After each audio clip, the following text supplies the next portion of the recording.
I would say very focused on love. Self-love. Awareness, acceptance, and love. Touching. Very touching. Very peaceful and joyful. Reflective.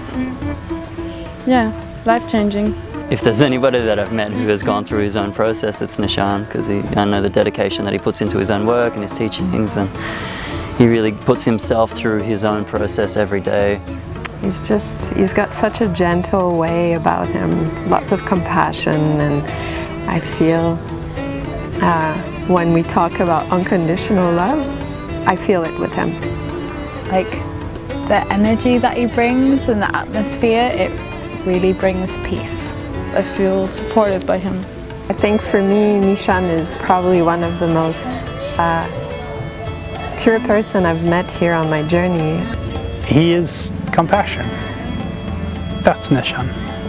The workshop has helped me to see those trigger points and just face them in a very gentle way. About going back to your feelings and going back to the love for yourself and also for others. It really is about acceptance.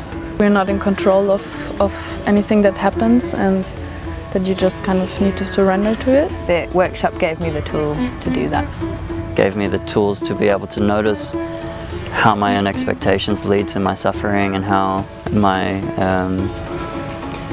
attachment to those expectations leads to pain. Just observe what's happening without having any goal of what it should be. Even though I've done a lot of meditation, he's explained it just in a very simple way that it just clicked for me.